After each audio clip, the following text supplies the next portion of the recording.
Hi, welcome to If I Did It, a show where we analyze and solve pure kerfuffles from MMA world and beyond.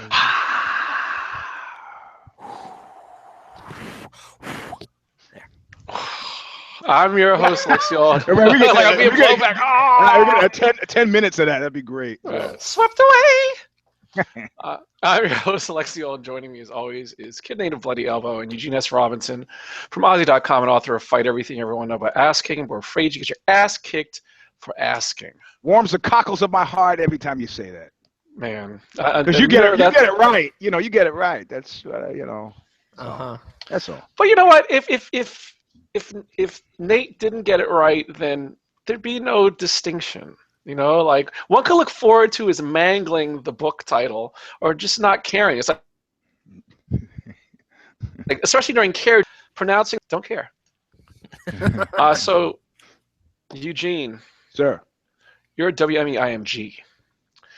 The Joe Rogan Experience podcast went Oprah last week with your suspended light heavyweight great Jon Jones bonesplaining his infamous hit and run, drugs, and his boney joney while promoting a non-UFC grappling match.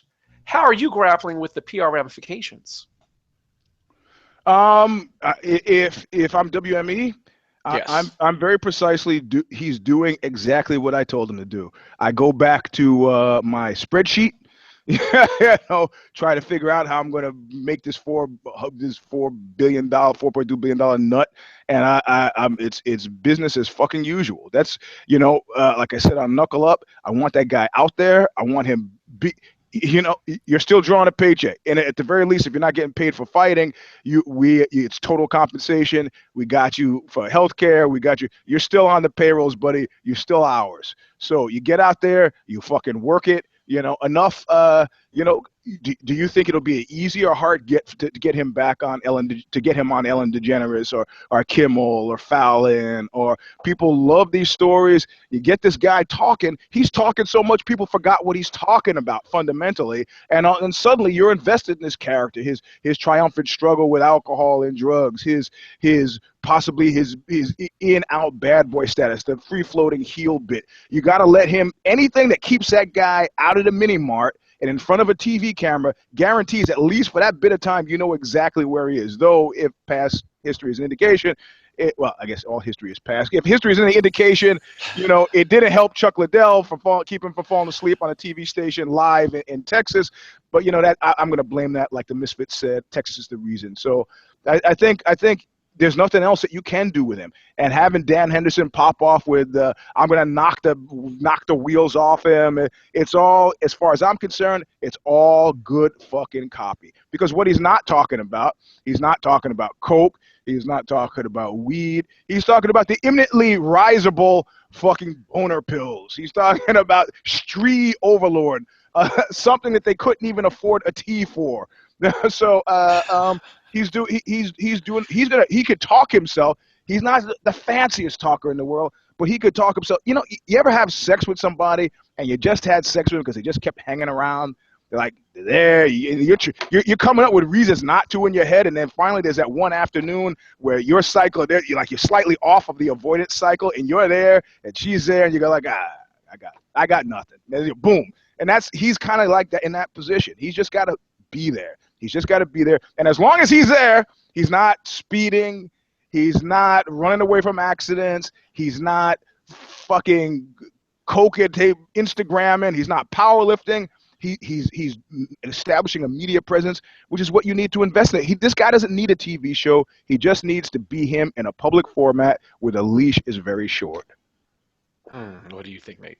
Well, the leash was plenty long to talk about his huge cock and how that's why I needed Cialis. So, well, actually, if you read the Reddit thing it was from a male porn star, he talked about the preponderance of usage of steroids as well as penis performance in drugs, and the guys are using Caverject, male porn stars. You see those male porn stars where the guys where the woman takes off his pants and his cock is that's caverject, man. That's something that you're injecting straight into the. I mean, it's a How whole. do you spell that? What's that? What is it?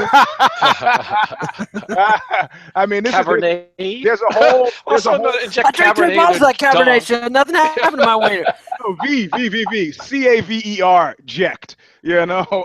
C-A-V. So these guys have a whole pharmacopoeia of things that they're doing in order to show up for work. Do not be deceived. It's all fucking fake. Male porn stars, straight male porn stars, gay man. Isn't that right, Sorrel? Gay male porn stars? He's quiet on this issue. So, Thank you very much. That's why if we ever had, if we ever went big and we had a live studio audience, we have to have Coach Sorrel. Dream Crusher there. Just randomly. Isn't that right? You see him Yeah, exactly. That's what he's doing. I don't know, man. I'm Googling this Caverject stuff. It says how to inject Caverject. Yeah. How do you manage the pain of the side effects of Caverject? I think I'll pass on this one. This looks like for professionals only. That's what I'm saying. So speaking of professionals, what about the boney joney? I mean, like Eugene said, more talk, get on camera, get out of the. I don't mind him being on Instagram. I think tweeting and deleting is his game. Have him there. Powerlifting, not so much. But if he's in the gym, that's generally better. But yeah, get him on TV. Put that clip together of him talking about his cock. Send it to Ellen, Jimmy Fallon. They'll be all over it. I guarantee you. Speaking about all over, Nate, you're Nate Diaz. You received a slap on the wrist from USADA for smoking what you said was CBD oil during a UFC 202 post-fight presser. So what PR moves do you make in wake of your older brother Nick accidentally, psychically Stockon slapping your steez by telling the Jasta Show, quote, that wasn't CBD. He was smoking the chronic. That was some kush. Yes. Well, I don't think you need to worry about it. I mean, it's between you and the commission, and Nick says stupid shit all the time. Just tell him that fool doesn't know what he's talking about. Did he load my thing? No, he didn't load my vaping machine. I did. So he was probably stoned when he said it. He's got one of those prescriptions, And now that it's legal in California and Nevada, fuck it, y'all. So that's what I think he needs to do. This is just such nonsense. The shit's legal in more and more states. Has limited, if any, performance-enhancing qualities. The commissioners, I think, learned some lessons. Pat Vundal, Lindahl, she's gone now. I mean, I think commissioners are slow to learn, but they're learning that this is not the electric rail you want to be grabbing with both hands. And so, smoke up, Nate. That's my advice. Mm-hmm. It sounds like that. Have you seen the meme with the evil Kermit and the good Kermit? Is he saying smoke up, Nate? Because it's no. So it's like you're talking to the dark side. The dark side of yourself. So like when you say smoke up, Nate, I just envisioned the image of good Nate Wilcox talking to a hooded. There's a good Nate Wilcox. Smoke up. Well, hey man, the only Kermit meme I've seen is too disgusting to talk about here. And has to do with his butthole. So that's too disgusting. It's already too disgusting. Yeah. So I'm gonna have to say that it was almost like he went back in time and heard what we just said about Johnny Boney Joney and he said, "Oh, those guys are right. I got to get in the press again." Bing. Why else would you bring up something log dead? It's like what is that old joke? Call me anything you want, just don't call me late for dinner.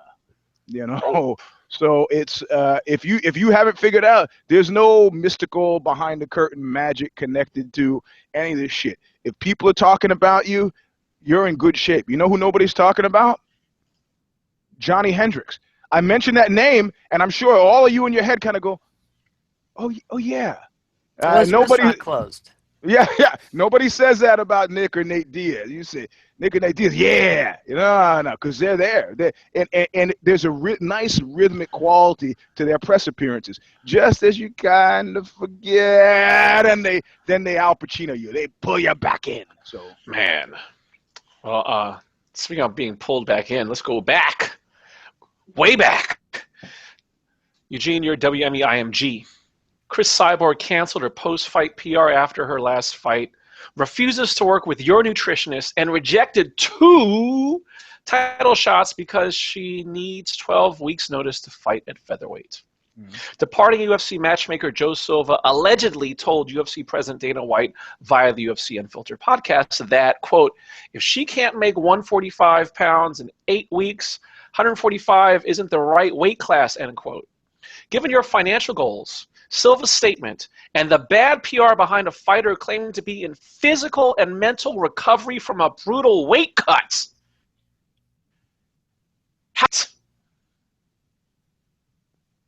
Did you hear him? Oh, and the internet.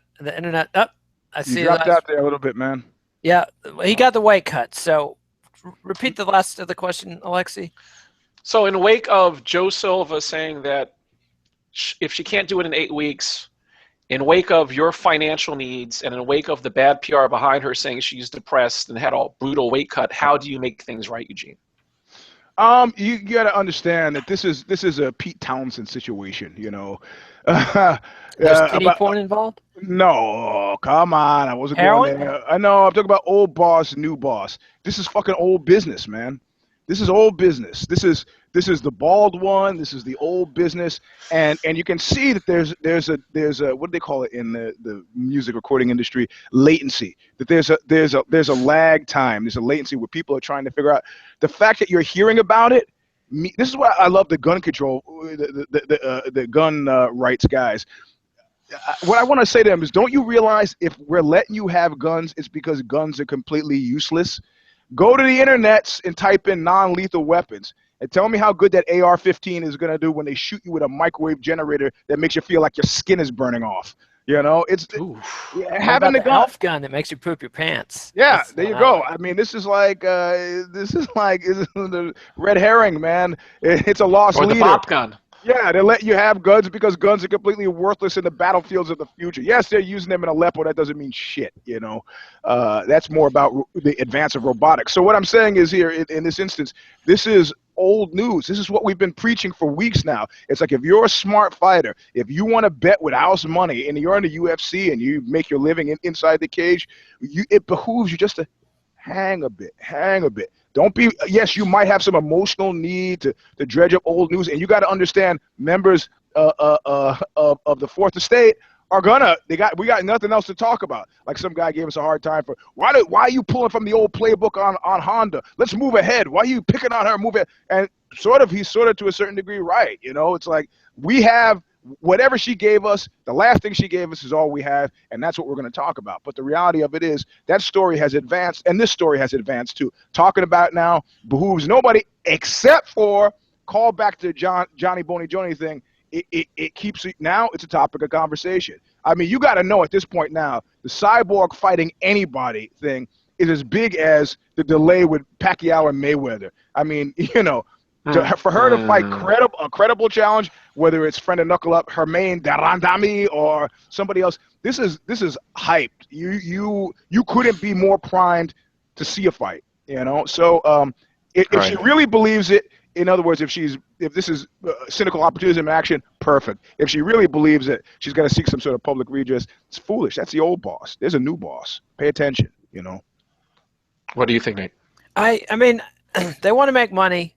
Cyborg will sell tickets. People will watch Cyborg. Work the shit out, guys. Like, at this point, even I am sympathetic to her on the weight loss front. Yeah. She has argued and convinced me that the 135-pound weight cut was crazy. It apparently took an enormous toll on her. The UFC nutritionist, her litany of complaints about this guy had the ring of truth to him. To me, I was convinced, and I've been a complete cynic saying she should fight at 135 for years now.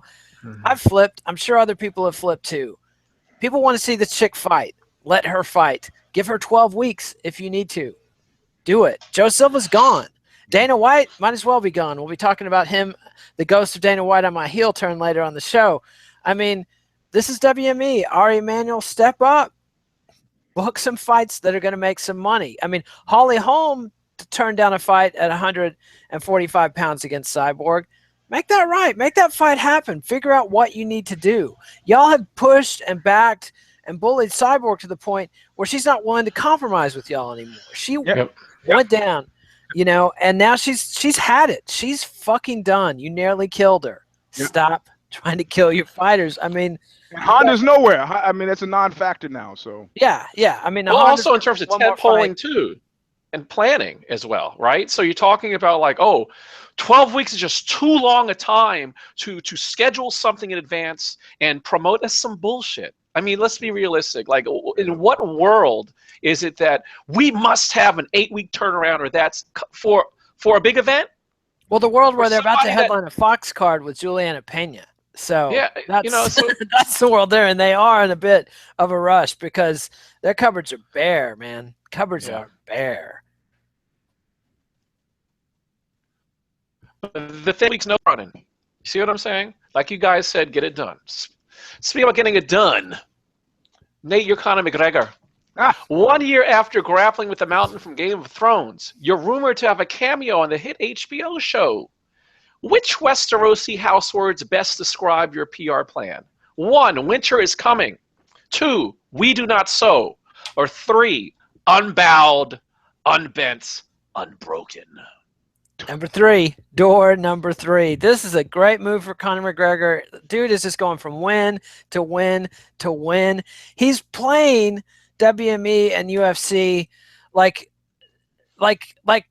he's playing them like they're Kurt Cobain's fat girlfriend that he lived off of and sponged off of and then dumped once his band got signed. That's how he's doing them. I mean, it's just like, hey, can I borrow some money for some pizza? Hey, the guys came over and drank all your beer. I'm real sorry about that, honey. Hey, I had to buy guitar strings. I took the rent money. Babe, it's going to be so good. I mean, Conor, that's what Conor's doing to these guys. I mean, every fight is a slow negotiation, the late sign. I think I could sign this, but I need some more money. It's like it's short of zero. It's just a minor thing. Let's work this out. Come on, fights tonight. Let's do this. Dude has them by the balls, and he knows what to do when you have by the balls. And it's just slowly apply pressure. Occasionally a tug, but slowly apply pressure. And this is the hottest fucking show on HBO. He's going to be good on camera. I have a feeling. Just a guess. I mean, it's Conor's world. We just blog about it. That's all I can say. Damn. What do you think, Eugene? Well, I was talking to Steve Albini once, and he said, I sit down, grab a pen. I want to tell you how to make money in the music industry. It's all right. Get yourself a record deal. Okay, that's tough, but you can still do. Okay, get yourself a record deal. And when they ask for a certain amount for an advance, I go, what amount? There's whatever. Let's say $50,000. Record a record, right? Take that $50,000 to record the record, right? In about 3 months' time, they will call you and say, you got the record ready for us? And you say, yeah, there's a problem. I need some more money. Well, how much more money do you need? I need about $25,000 more. And they'll give you $25,000. And in 3 more months now, they'll call you back and they'll say, hey, what's going on with that record? You go, oh, yeah, we're tying it up. If you could just send another check.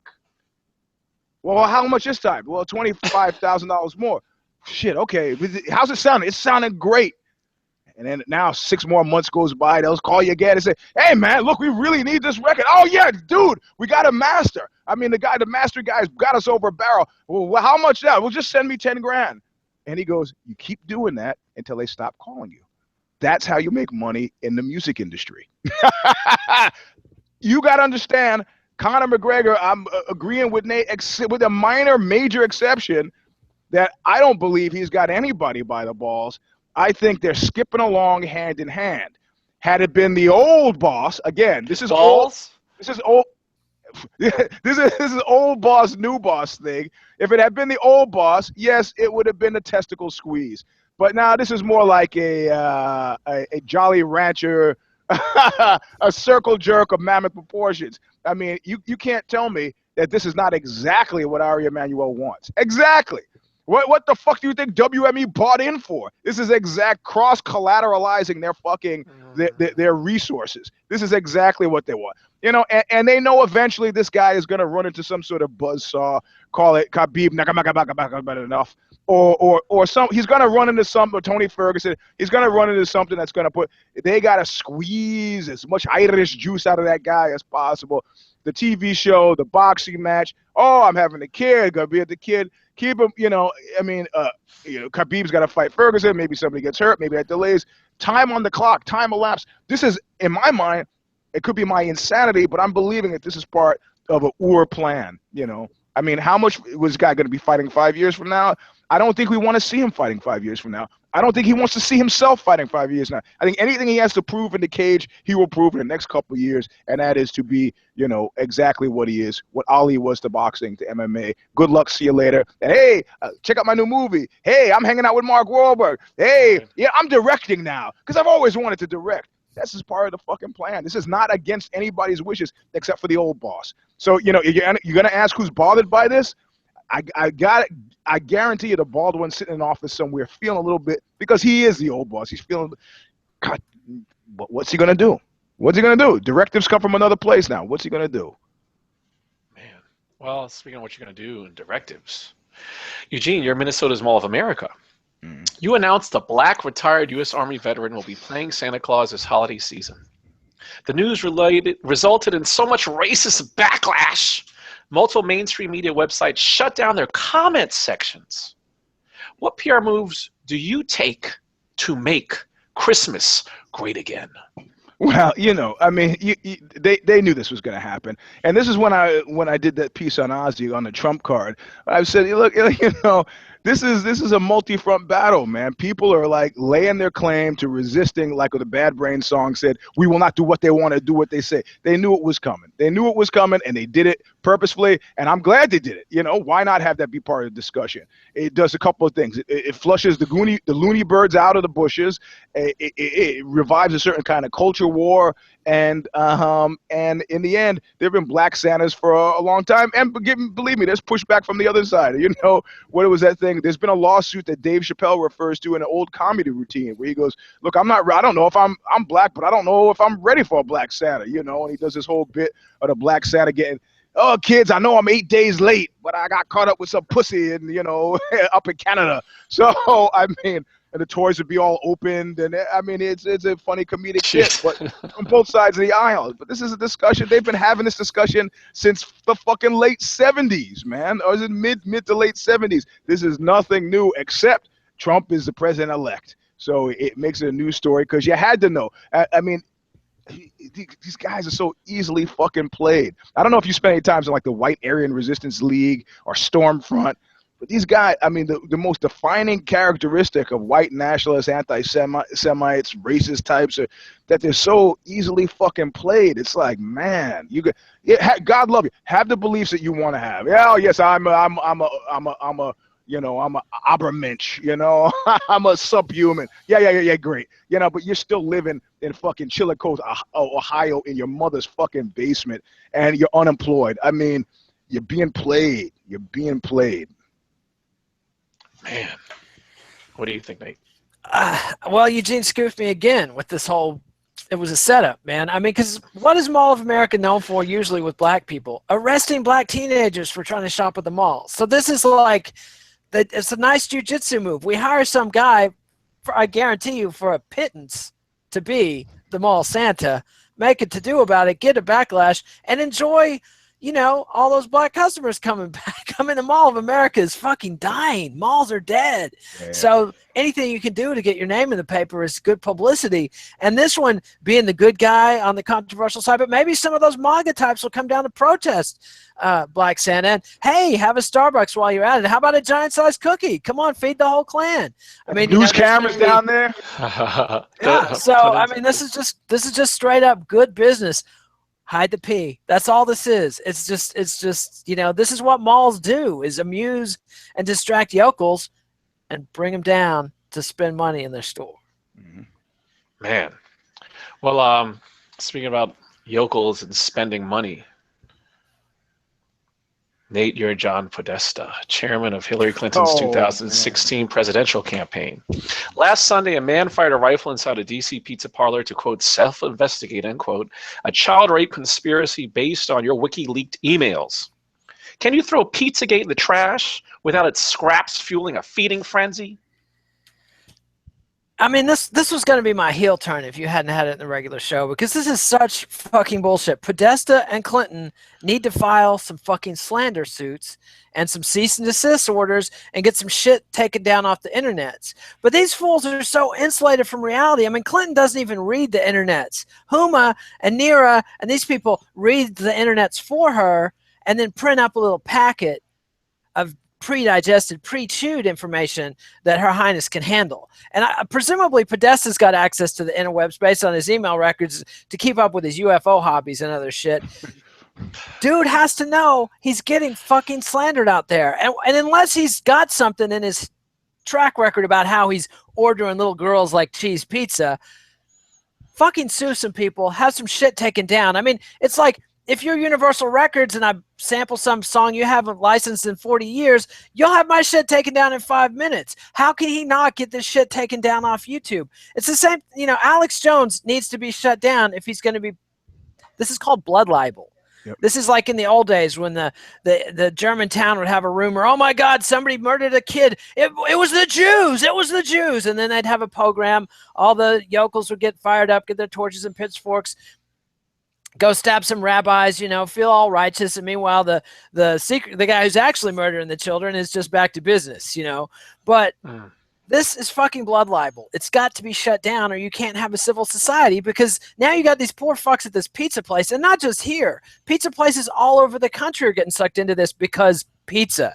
That's how genius this conspiracy is. It's like Eastside Pies in Austin, man. Yes, Eastside Pies in Austin is getting dragged into this. This is just straight up bullshit. I mean, people in the 90s moved to towns like Austin and DC to get away from shitholes like my hometown and the rest of Texas or all of Virginia and Maryland. They wanted to get away from the closed-minded bigot yokels and have a band that makes fun of Satanism or does a joke song about child molesting. Yeah, it's in bad taste, but fuck it. I mean, that's the whole point of being in a shitty punk band, is getting to be in bad taste and having fun with your friends.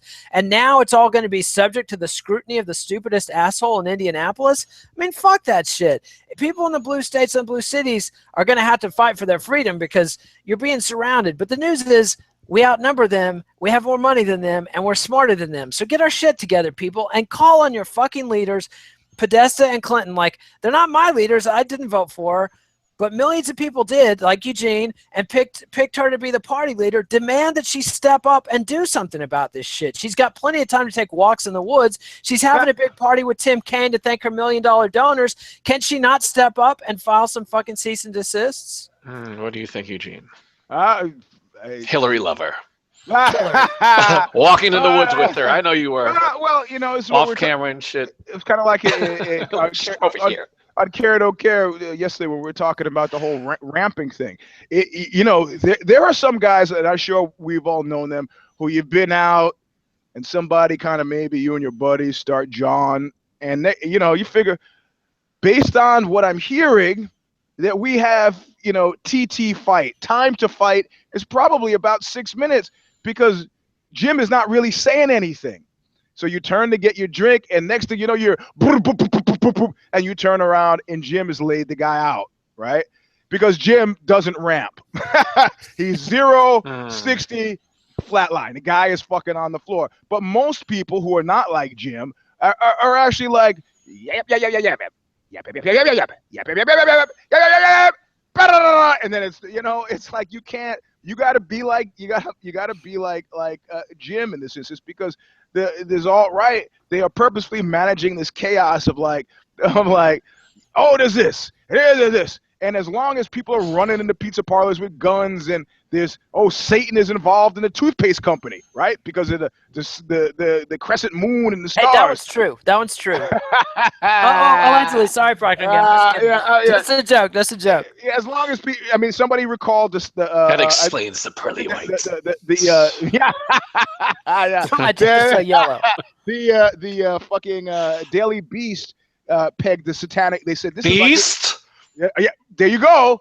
Pegged the satanic panic, the satanic panic of the 80s, where the McMartin preschool incident and Lieutenant Michael Aquino with the Presidio thing in San Francisco, where it was kind of like my mother. My mother goes through these distinct phases where she goes, Gene, I see you out there playing with Tony. Yeah, me and Tony were playing. She goes, is he a little retarded? Come on, no, he's fine. I don't know. So then she went from that to like when I was a freshman in high school. So you and your friend Robert went to the movies, huh?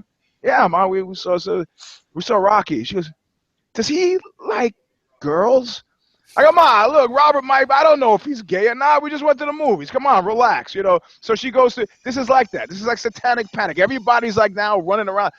A child, and as usual, like he says with the blood libel, it's a scintilla. I'm sure you could talk about Jimmy, who's the cat, Seville, right?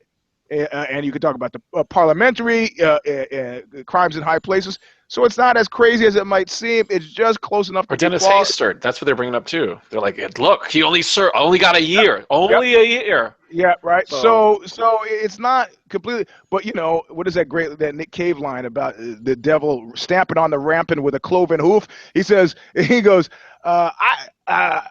he's the guilty man, and I got your proof. I mean, you know, this is wonderfully satanic from top to bottom, but for all the right and wrong reasons. So it's bullshit. But yeah, if you're living on planet Earth, you have recourse, and that recourse is a court of law. And you know, they show up with a knife, you show up with a knife, or actually, it's the other way. They show up with a knife, you show up with a gun. Legal writs. Yeah, and some legal shit. Like because what else do you have to fucking do at this point? You might as well. I mean, my goal, like at one point, I got stopped like 17 times in a month by cops. It was crazy. I just kept getting stopped. Now you're gonna say it's because you're black. God, you're so. I didn't even touch it. But then at one point, I had resolved to. You said, you know what? What's galling to me is that it's 7 minutes of my life, and I don't get back, and I go, I'm gonna fight fire with fire. I'm gonna cause them. Like there's a Berlin Alexanderplatz where the main character, he has a little diary, and in the diary he notes how many minutes a woman has kept him waiting. And then when he gets into a certain time period, I don't even remember what the time period was, he breaks up with them with no explanation. You know, he's like they've exhausted their allotted time. So I decided to do the same thing with cops. If it's 7 minutes that I'm jammed up, I'm sorry, I got to do this. It's just the way the system works. I got to cause you 7 minutes of difficulty. So whether it's I file a internal affairs complaint, a citizen complaint, whether I ask for your business card, which you're obliged to give me, well, I got to cause you as much trouble. If it's 8 minutes, I got to get my 8 minutes back from you. If it's 10, I got to get my 10. I know it's a tough job. I know you guys, but you just can't. You can't be stopping me because I had a piece of rubber that was this long hanging from my trunk. That's not a reason to fuck it. You got to do a better job. That's what one of these. So I'm saying use the courts for what the courts are for. Fucking harass and discover justice. Well, the thing is, on the legal side, you know, this kind of calculus varies dramatically, right? Because you have some people that establish reputations for dipping stuff in the bud. I'll say, like back in the day, you used to be able to say that two companies you could not fuck with were Disney, George Lucas. In a heartbeat, George Lucas would sue you on matters that he'd lose if it went through the entire court process. Where you're talking about $250,000, $500,000 just in legal fees from beginning to end. Who can keep up with it? Yep. So you do that enough, and people think twice. When people don't want to think twice, but they hire an attorney, the attorney's like, no, you know. So it's no wonder why George Lucas sold his Disney, right? Because they had a similar kind of plan, you know, like suing daycare centers for having like Mickey Mouse murals on the walls. Because look, people might think this is a Disney authorized daycare center. Oh, you know better than anybody that you have to vigorously defend your fucking copyright to have your copyright taken seriously. You don't want to do that. You have to. I've sued. For trademarks, you have to. For copyright, it's a little more nebulous. But for the trademarks, the whole point of the trademark is, but I think it's a good point that you brought up, is the whole point of trademark is this is a business protection. This is protecting your name and distinguishing your name and your business and your product from everybody else. So the idea behind trademark versus copyright is, for copyright, it's like, hey, look, you have no affirmative duty to police it, right? Mm-hmm. I can sue you and not sue Nate. I don't lose anything with the copyright. Right. With trademark, however, if I don't care about my business and my business name, why should the government? Why should it be protected? So what you're saying totally makes sense from that kind of perspective. They look at their name as almost like a trademark value, which it kind of is. You know, even though they have no affirmative duty to police it, sooner or later, you know. Mm-hmm. So speaking of sooner or later, Eugene, brings us to our teachable moment. You've received a script for a movie with a rape scene. Mm. How do you avoid Buttergate? Well, but And this could be from any perspective. Either That's you're what a I'm saying. producer, a director, an actor. Well, I actually have a, I did a book tour for my book, A Long Slow Screw. And typically I decide, yeah, a guy standing on stage reading from the book is fucking boring.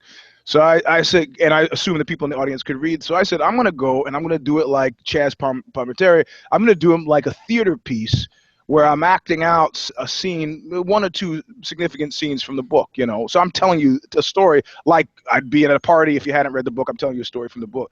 And I said, part of what makes that work is if I have a soundtrack, if it was a real theater piece. So I would ask, people who I knew town to town for local musicians to play. I had Scott Kelly play behind me, Scott Kelly from Neurosis, different people. I had and some unknown people. I had a guy in Písek, Czech Republic, who played the didgeridoo. Play behind. I mean, just whatever, dude, just kind of a cool. And I would tell the story. So I ask a guy, and I'm not going to put him on blast because there's no need for that. But he's a famous guitar player, and I ask him to back me up, and he says, "Cool." A couple of days go by, and he sends me a note and says, "Eugene, I'm sorry, I actually can't back you up." I said, "Man, if you're busy, that's fine. I get it." He goes, "No, it's not that. It's that your book features a rape scene." And I said, "My book features several rape scenes." He goes, "That doesn't make it any better." I go, "Does it make it better that there are homosexual rape scenes?" He's like, "Actually, no, man. I can't support it." I go, "It's part of the storyline. These are not nice guys. That's part of the story." He goes, "That be it as it may, I just can't contribute." It was categorical, blanket, ironclad, unforgiving. The guy bought the book, read the book, loved the book, didn't want to be on the fucking public record as having supported anything. I had people come up to me after the show. Some woman who was very nice to me before, Portland, Maine. Afterwards, she goes, "Did you just make me listen to a story about rape?" And I go, "It's in the book." She walked off without shaking my hand or giving me, just shaking her head. It's like, these are disturbing as they're supposed to be. And I have to understand, you have to understand that I understood that it would have the reaction, but I don't understand you're being surprised. So in this instance, somebody gives you a scene, and Hollywood Reporter just did a piece on Jodie Foster because they're coming up on whatever it is, the 25th anniversary of the movie The Accused, where she played a woman who was a true story of a woman who was raped on a pool table while onlookers cheered. And so they talked, the only reason that got made was because of Sherry Lansing and some other super powerful woman at United Artists or whoever, I can't remember who it was. And it test marketed terribly. And then they said, okay, we're going to do something different. We're going to test market it with only women. And when it was test marketed with only women, the test marketing came back 100. They had never seen anything that high. 100% were like, somebody's in a work zone. Yeah. I think in this instance, at the very beginning, that script comes in, whether you're the director, you're the actor, you're the actress. It's like Mr. Marcus, a porn star, said, you knew what the job was when you took it. You got to know what the job is. If you are categorically opposed, step out, beg off, and Bertolucci, because this is what you're referring to, the Last Tango in Paris thing, has come out and said, he goes, the brand differentiator was the use of butter versus no use of the butter. Our actors knew that there was going to be a forcible sex scene. That wasn't the gotcha. The gotcha thing was that butter was going to be used. Don't know how this made a difference outside of when you finish the scene, you got to wipe butter off your ass. But apparently it was not that. It was like, if you tell somebody, I'm going to tell you something, and you're going to be really upset. I'm gonna tell you. I've had a girlfriend do it to me. You're gonna be really upset. You're gonna be really. And by the time she got around to telling me, I was already really upset. Yeah, and what she told me was pretty fucking minor. It was like, oh, I fucked so and so. It's like, I actually knew you already fucked so and so. You didn't. You kind of fucked me with my goddamn time. Yeah, you wasted my time. So the thing is, what kind of cat are you? I mean, can you be in a movie about rape or not? Jodie Foster, said it didn't take her but 2 seconds to realize, yes, for sure, this is something I'm gonna do. It's a story that needs to be told, and as tough to be told, and as tough as it was for us to do, think about how it must have been to actually live through. So fucking, man up, deal with it. This is Jodie Foster. Well, I think the key thing is two things. One, tell your actors and actresses what the scene entails. Like, what Bertolucci's getting in trouble for is that he and Brando surprised the actress with the butter. And she was apparently very bitter about it. And I cannot blame her. I mean, it's like, it's upsetting enough to do the scene if you're prepared for it. But when you're being blindsided with some bullshit, especially something physically uncomfortable and weird, like having butter rubbed between your butt cheeks, like that's gnarly and more than she was ready for. And so she's pissed. But then the second thing is, be cognizant of where you are in time. In the early 70s, it was like a free-for-all. You could do whatever you fucking wanted to sexually. And it was like this sort of best of both worlds, worst of both worlds. If you were a man, it was great. It's like, hey, it's open season on sex, all the sex we want, and we get to keep all our old privileges and still be the same misogynist, rapey pigs we've always been. It's just that now that's okay. Like before that, it was sort of like, there were real strict lines about what kind of girl was a good girl and what kind of girl wasn't. And if she was a fallen woman, well, it was open season. I mean, and that meant just like not being a virgin if you weren't married, or if you were married, having had an affair meant you basically, anything could be done to you. And so that was the mores then. Well, and now we're in a very different era. As somebody who lived through the 70s, I mean, there were still rules. Well, there were rules-ish, but the rules were all up in flux. I mean, you had kiddie porn and bestiality being sold in Times Square. I mean, stuff that later became completely verboten was just happening because, you went from a period when all pornography was banned. I mean, you could get in serious legal trouble for talking to a girl and taking her shirt off and taking some pictures of her. And so if you're selling that kind of thing and you're looking at criminal sanction, might as well sell some real life rape pics and some dog sex and some kiddie porn because it's all illegal. So it was all jumbled up in the pile under the desk. And then one day you could all display it on the shelves. So they took it all out, all the horrible shit and the great shit and whatever, the fine normal shit, and put it all on the shelves. And it took about 10 years for people to catch up and start freaking out. And that's what kind of triggered the satanic panic. So Bertolucci is no longer in the early 70s, and he's talking about shit as if it was. And so he just needs to be cognizant that you got this whole new generation of kids who, like, Eugene's been dealing with. A lot of them they think rape shouldn't even be discussed. Like, what's the plan there? Like, if we don't talk about rape, it's going to stop happening. I think that's actually the opposite. If you don't talk about rape, it starts building up a nice momentum of its own in the shadows. So, flashlights are good if you want to get rid of cockroaches, and rape's just one of those things. Like, I think truth is beauty. If you can tell a true story in an honest way, that's a beautiful thing, despite the subject matter being horrible. I mean, that's just how life is. Life is full of horrible shit, and we got to deal with it. There was a cause celeb in San Francisco back, I think, in the 80s and 90s. This guy, Jock Sturgis. Do you remember this? Oh, yeah. Yeah, and they were like, oh, they arrested him and said he was the child pornography, and then people were all up in arms because it was a Jesse Helms era, and they said, this guy is a fine artist. He's a witch hunt, and he really rode that for a long time. Well, the lab where he took his film to get developed was actually staffed by a known associate. Right, and the known associate says, I'm fucking as lefty as they come. I'm a supporter of the arts. I'm an artist of myself. I know Jock Sturgis's public work, but the shit that he submitted that caused me to drop the dime was not fucking legit. It was not right. He's not right, and if this is what I had to do to put him on notice, so be it. Bertolucci, though he's got to kind of change his language. Bertolucci, I'm not going to paint him with the same brush, but he has pursued a singular vision to, the movie with Liv Tyler where she's naked. You read interviews with him around that time. It's, they're disturbing. They're disturbing. From a guy who's the father of 3 daughters, I don't understand his hustle to get, a 21-year-old out of her fucking clothes. I don't find it attractive and interesting at all, especially since her take in the interviews afterward were like, look, she said, I think this is almost a direct quote, it's uncomfortable enough being naked in front of your lover. Forget about a film crew.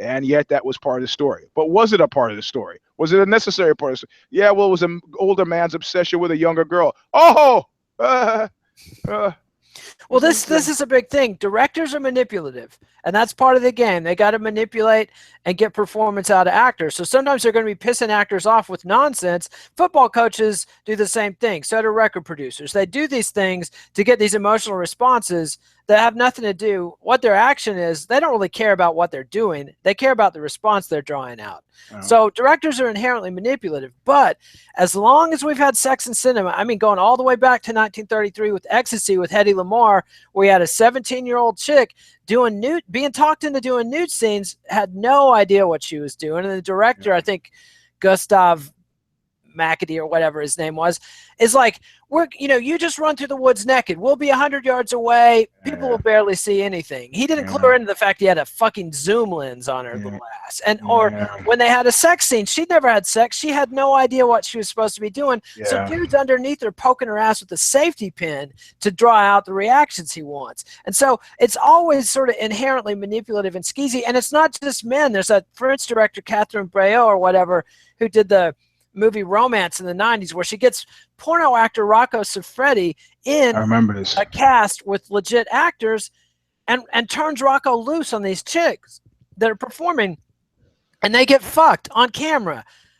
They didn't know, they weren't told about that firsthand. They'd never dealt with somebody like Rocco. I mean, Rocco is a very sexual dude. Like the stories I've heard about Rocco are fucking insane. And the girl didn't know what hit her. And, that's bullshit. I think that is just absolutely unfucking acceptable and is rape. And so it shouldn't be done. That's my take. Don't stop raping. But one caveat on the Last Tango in Paris thing, people are forgetting that's a simulated sex scene. There's no actual penis penetration going on, although there were fingers in places that you probably wouldn't put fingers in a movie set today. So it's not quite as skeezy as it sounds, but still plenty skeezy.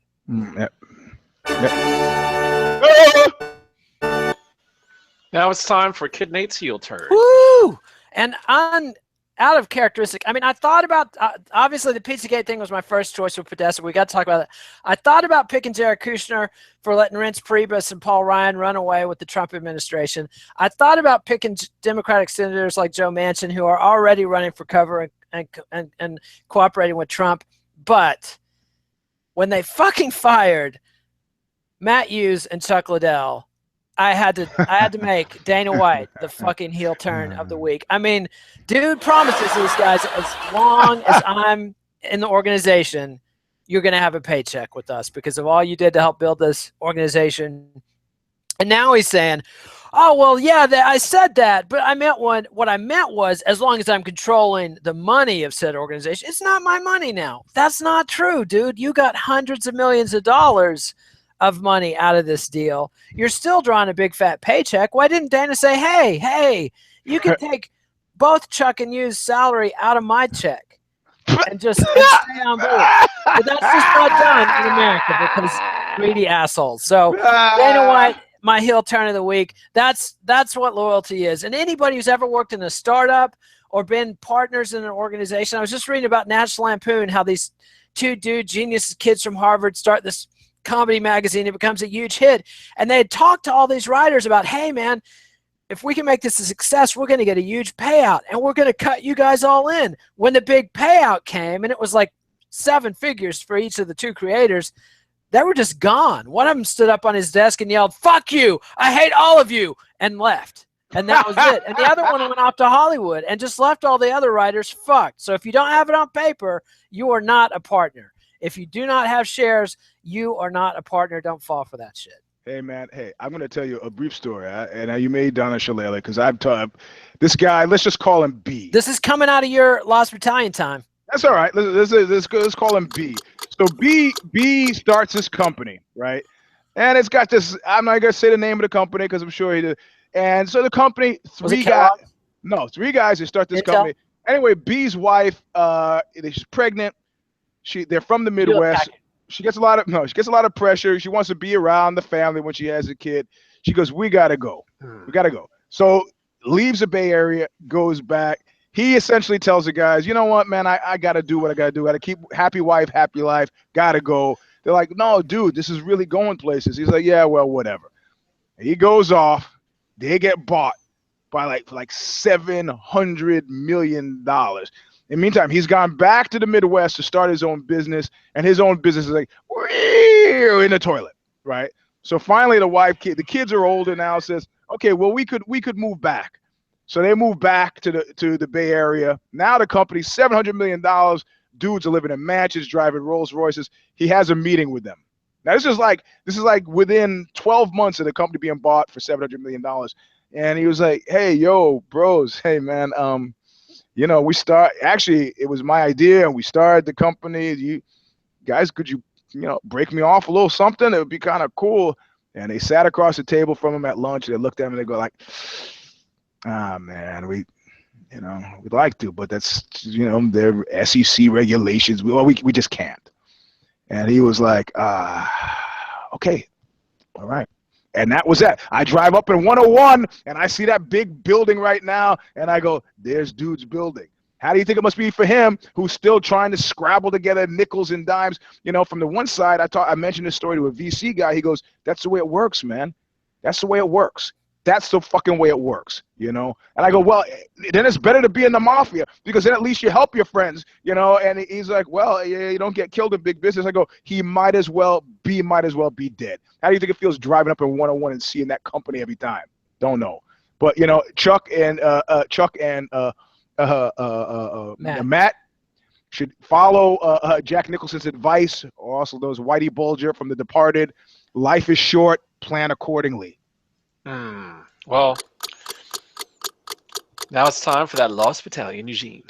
I got two entries. And one, it's like, Eugene, you just said water is wet. That wet is like water. I got you. And then the other one, yeah, I might get a little pushback on.